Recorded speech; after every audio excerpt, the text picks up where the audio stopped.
Com povos indígenas, com índios. Vocês têm aqui perto, né?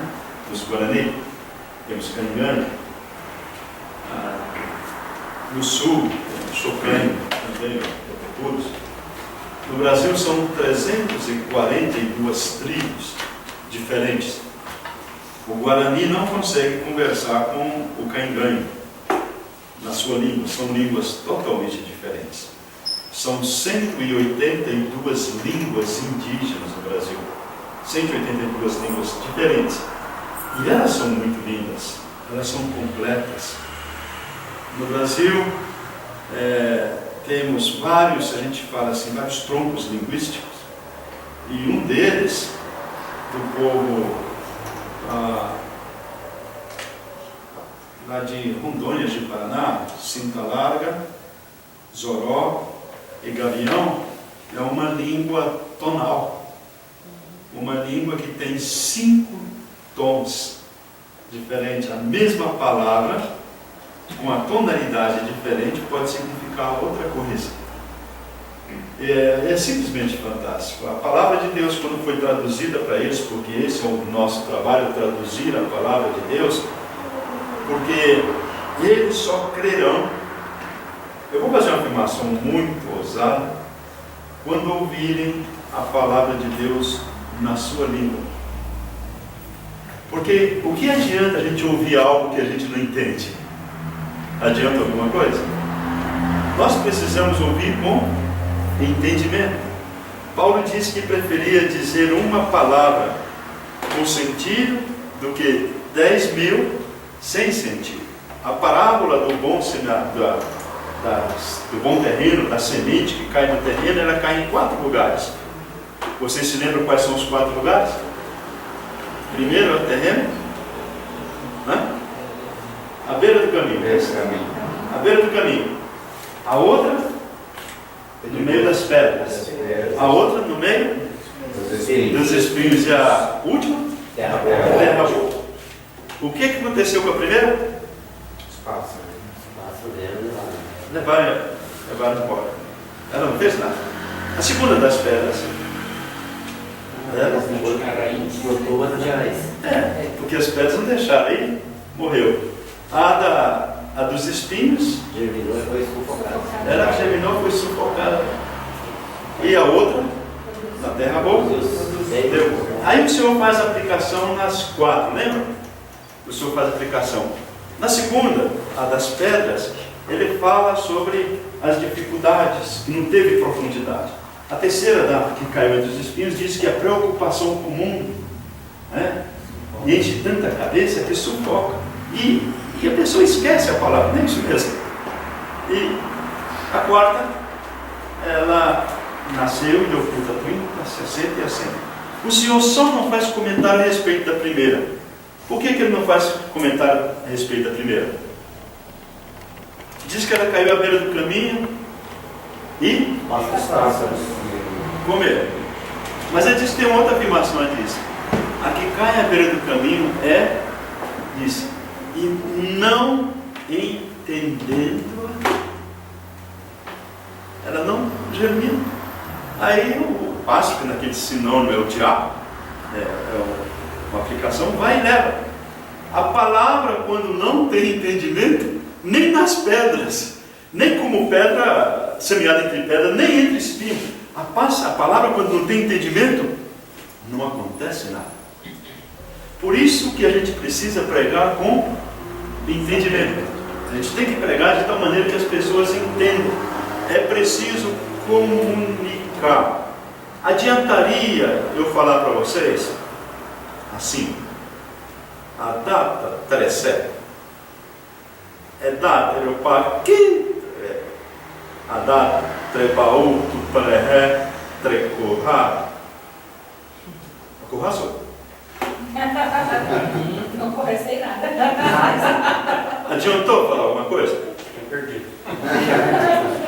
Então, por isso que a gente tem que falar na língua que fala o coração. Qual foi o primeiro milagre do nascimento da igreja? Lembra-se em Atos capítulo 2, quando a igreja nasceu, o que aconteceu naquele dia?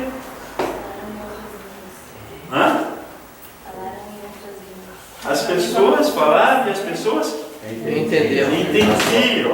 entendiam a sua própria língua. São 16 ou 17 línguas diferentes.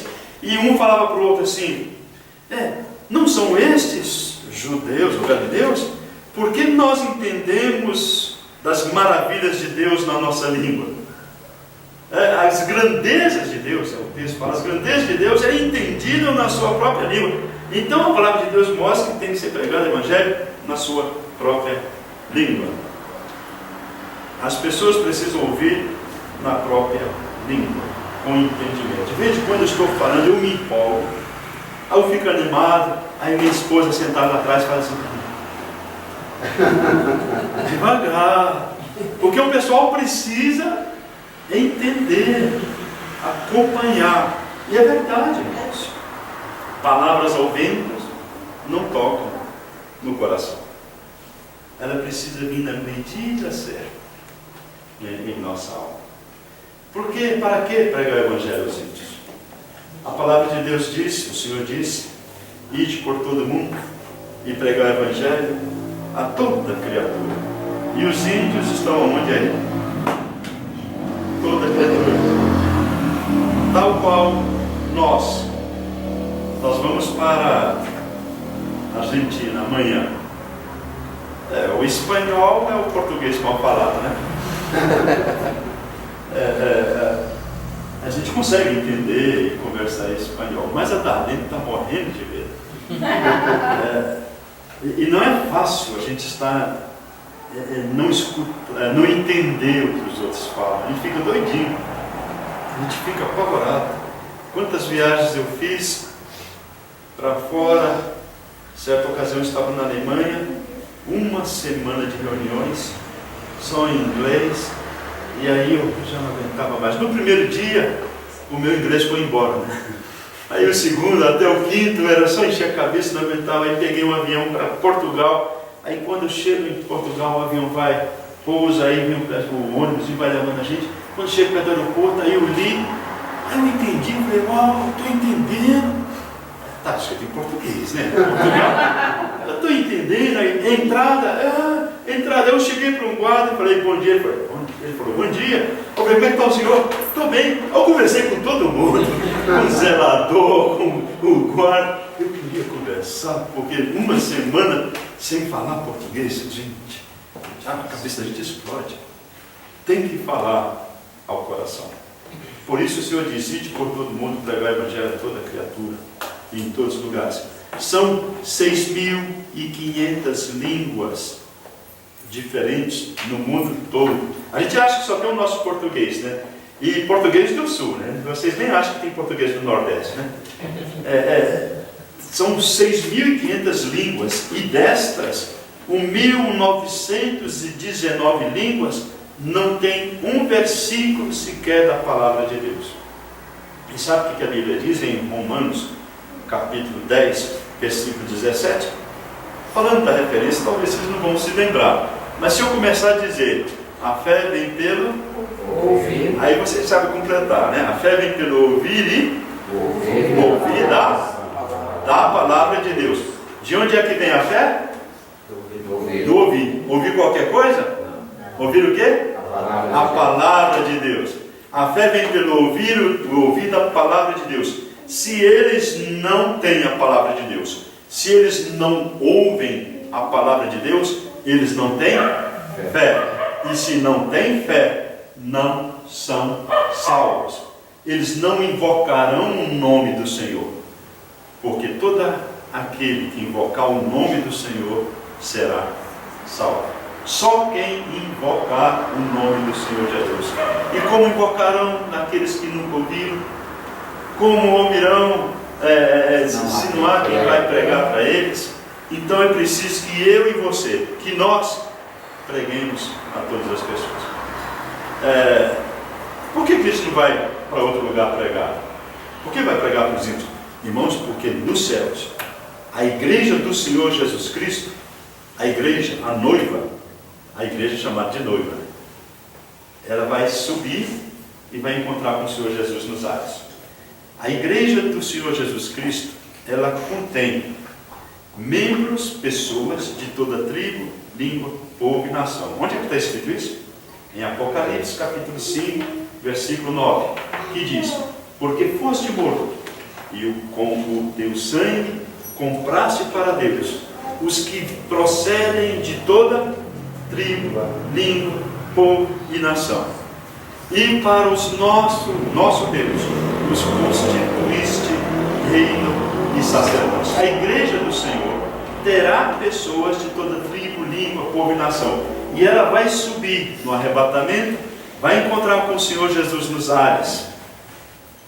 Aí faz uma perguntinha: a igreja vai subir, este corpo, esta noiva, vai subir faltando pedaços, ou ela vai subir completa?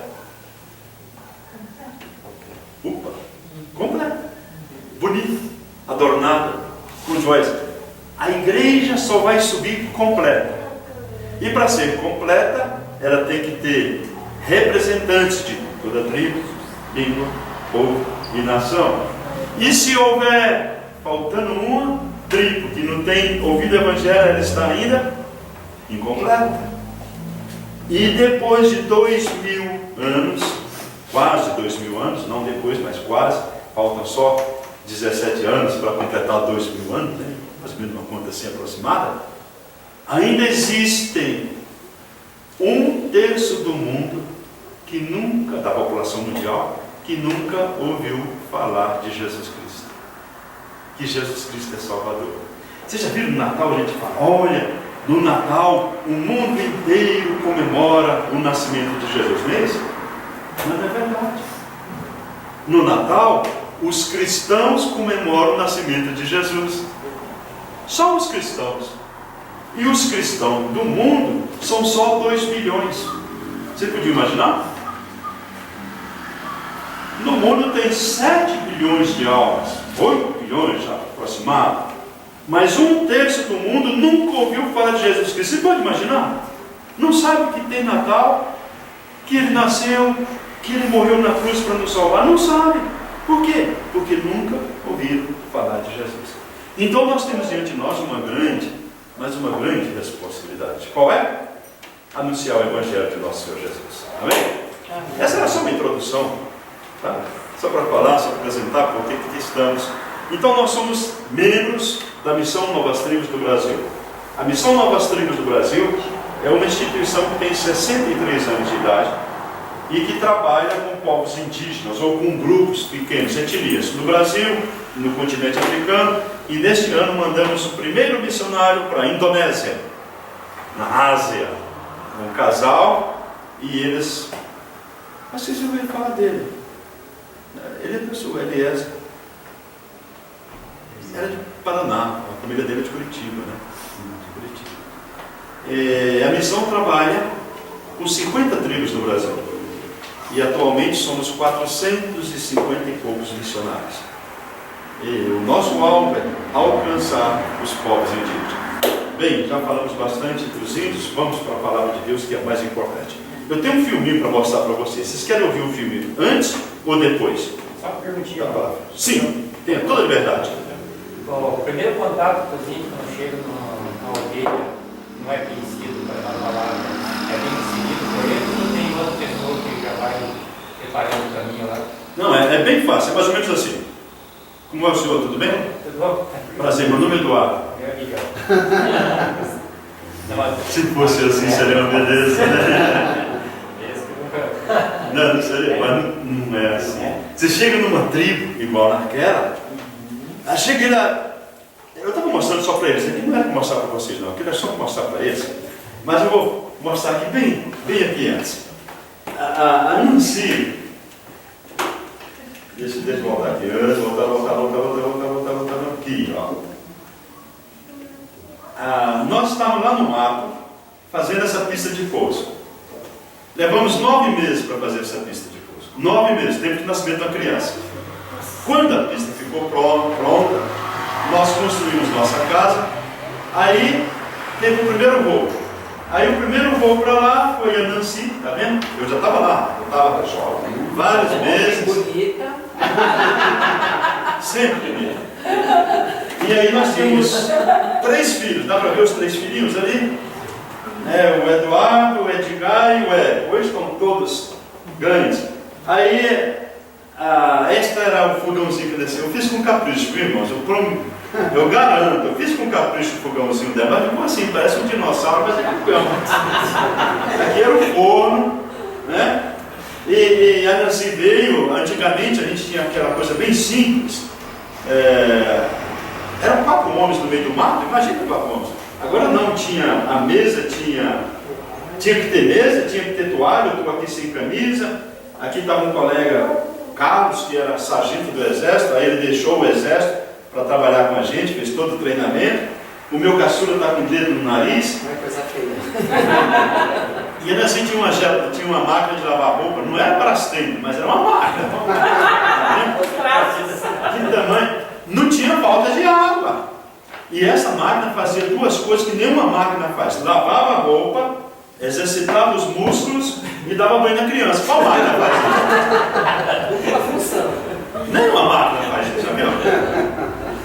Aí nós íamos fazer o recontato com os índios, então pegamos a família, mandamos de volta para o avião. Só um minutinho. O Eduardo falou para mim que ia fazer uma casa de tronco, de madeira, igual do Daniel Boone. Eu achei que as madeiras iam ser tudo assim, né? Olha como eles fizeram essa coisa feia. Essa é a casa de madeira, mas a madeira, em vez de ser deitada assim como... Ela queria que fosse aquela de madeira, casa suíça, né? A madeira secou, ficava cada brecha, a hora do apoio lá dentro. Igual umas que nós vimos aqui hoje. Era ali, né? Igual o que nós vimos aqui hoje. Aí, quando a Nancy chegou, uma vez que ela chegou nós tínhamos feito contato, porque aí elas foram embora. Passaram esse tempo aí com a gente, foram embora, porque a gente ia fazer o recontato. Então, podia ser perigoso para as mulheres, para nós. Então, nós mandamos as mulheres e as crianças de volta para Santarém e ficamos só os homens. Aí nós ficamos lá, conversando com eles e tudo. Ali eu estava muito feio, porque eu fui derrubar uma árvore, a árvore caiu em cima de mim, quase me matou. Passei vários dias doente, né? Mas eles vieram, mulheres, crianças e todo mundo, e estavam lá. Esse índio tem uma característica especial, que é esse pau no queijo, eles chamam de coturu. Quando é criança, ele tem os dentes de leite, vai trocar os dentes de leite, aí eles puxam aqui e furam aqui, e aí colocam o osso da canela do macaco, né? E fica assim. Está vendo os dentes para trás? Acompanham a volta, a curva do pau. Ali é um homem. A mulher é sempre vaidosa em qualquer cultura, então a mulher usa um pouquinho mais grosso.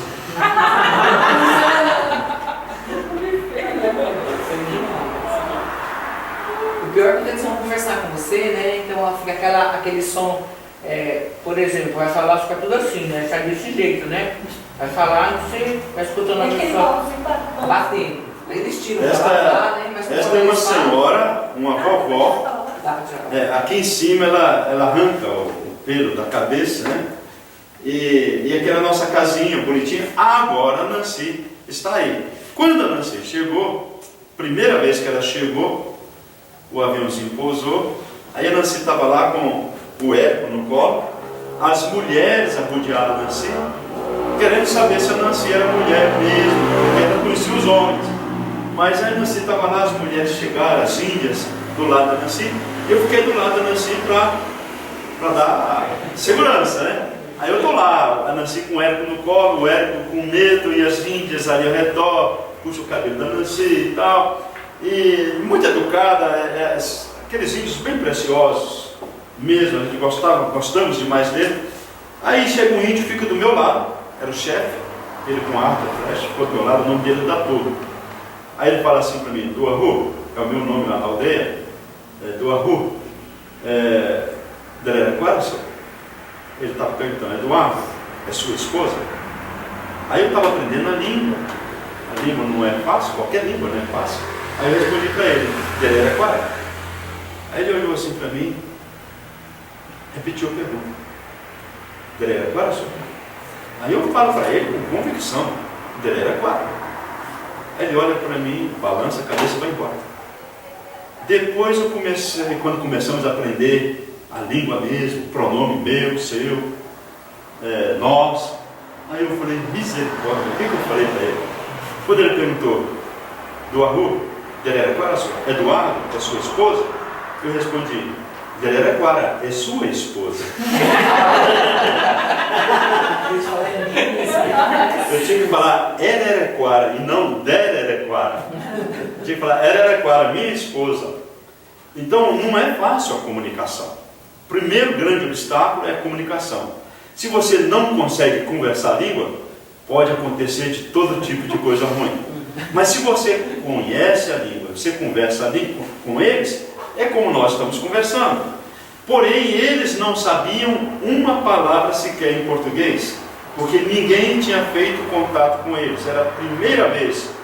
Então, para fazer o contato com eles, o que nós fizemos? Nós fizemos o acampamento, aquelas fotos que eu mostrei para vocês, levamos muito tempo para isso. Aí do acampamento a gente ia em direção à aldeia, a gente sabia onde é que ficava, o rumo pelo menos, e a gente andava 1 hora, pendurava pano, facão, espelho, e a gente voltava para casa. Aí 3, 4 dias depois a gente ia andando devagarzinho, até chegar onde estava pendurado, olhando, e é claro, você vai encontrar com os índios que nunca viu. Aí chegava lá, eles não tinham pego presente, aquelas coisas, a gente andava mais 1 hora abrindo um caminho, pela bússola, olhando pela bússola, naquela direção, aí pendurava pano, espelho, facão, e também pelo caminho deles. E a gente ia fazer isso, voltava para casa, 4, 5 dias depois, ia até no primeiro lugar, os índios não pegavam os presentes, a gente ia até o outro lugar 1 hora para frente, até andávamos 4 horas em direção ao dele. Aí penduramos presentes. Um dia, nós fomos ver se eles tinham pego o presente. Aí passa um bando de porco do mato. Mas era o catitu, aquele menor. Não era o queixado, era o catitu. Aí eles passam correndo, eu estava com um índio. Tem uma foto dele aí, um índio de outra tribo, que já falava português, né? Aí eu estava com ele, aí ele ia atirar com espingarda, calibre 20, que é aquele barulhão, né?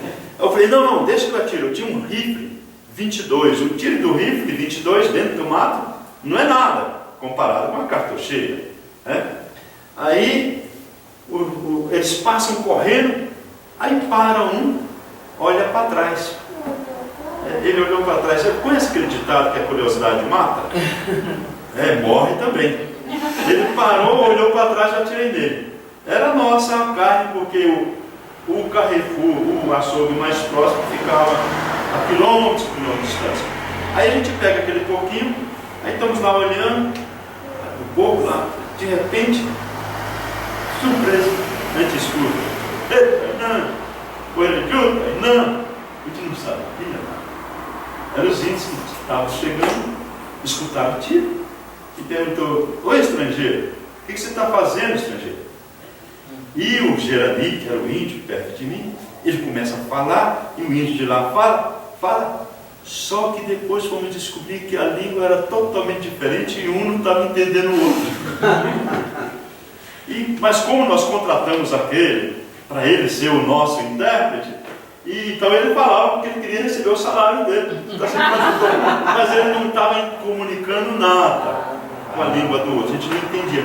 Então tem esse perigo. Então a gente tem atração, frente a gente fala de contato, tempo de namoro e até ele se aproximar. Aí com todos esses cuidados a gente consegue se aproximar dele.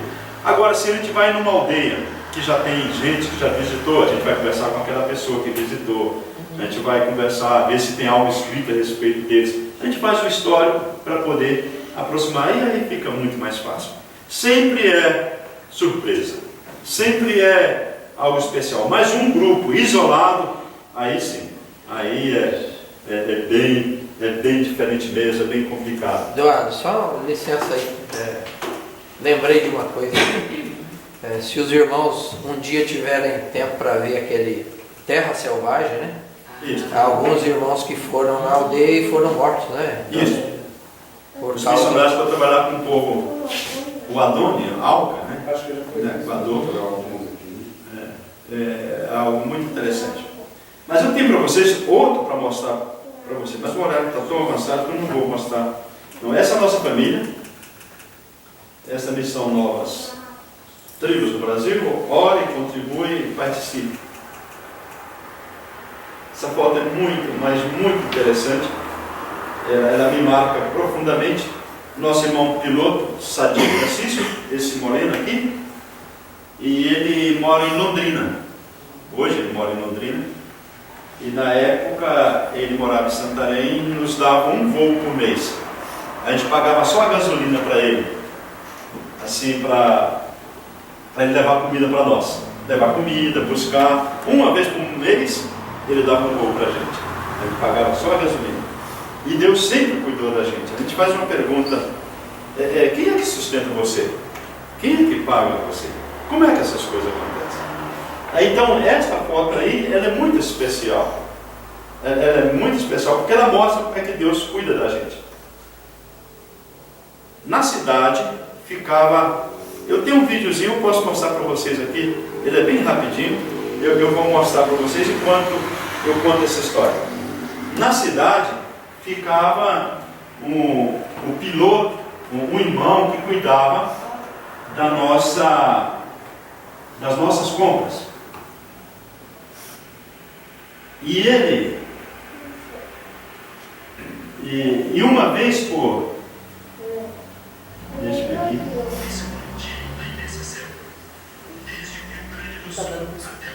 Vocês não vão conseguir escutar, hein?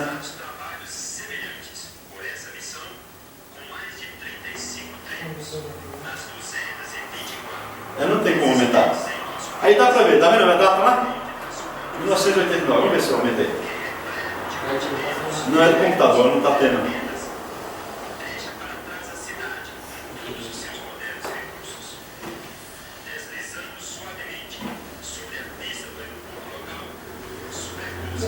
Os Tapajós e Amazonas, tendo por baixo de si o grande tapete verde da floresta amazônica.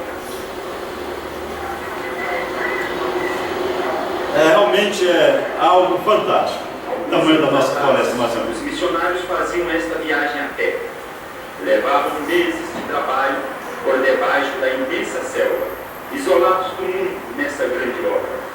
Desprendidos e dedicados, construíram uma pista de pouso que permite, agora, que esta viagem seja realizada em apenas 1 hora.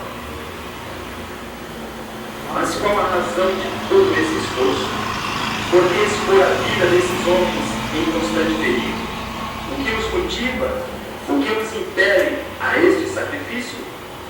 Disse Jesus: ide por todo o mundo e pregai o Evangelho a toda criatura. Essa é a pista de pouso que nós fizemos, levamos 9 meses para fazer. Olha como o avião se aproxima. Mais uma nação. Irmãos, 20 metros de altura. Tem que ser um bom piloto para pousar aí. E está o avião balançando mesmo. Então, lá na cidade de Santarém, esse é um vídeo em homenagem ao irmão Sadi. Por isso que vai aparecer muita cena assim dele.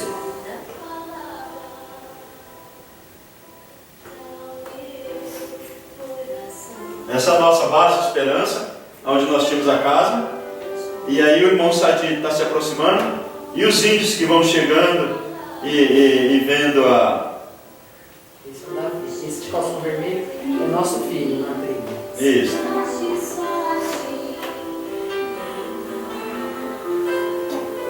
É surreal.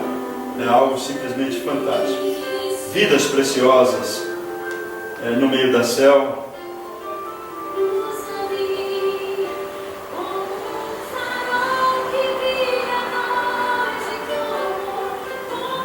Mais de 100 tribos no Brasil não tem presença missionária ainda.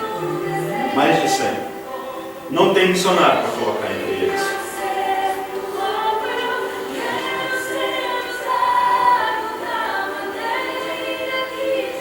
Esse irmão é muito precioso. Ele era, aqui no Paraná, ele fazia contrabando do Uruguai para o Brasil, lá e para cá. Mas ele era incrédulo, evidentemente. Passava com um avião debaixo de ponte, fugindo da polícia, coisa assim. Aí um dia ele ouviu o Evangelho e ele se converteu. Ele deixou tudo aquilo e foi para Santarém trabalhar e trabalhava junto com a gente, apoiando a obra missionária. Um irmão muito precioso. Já está terminando isso aqui.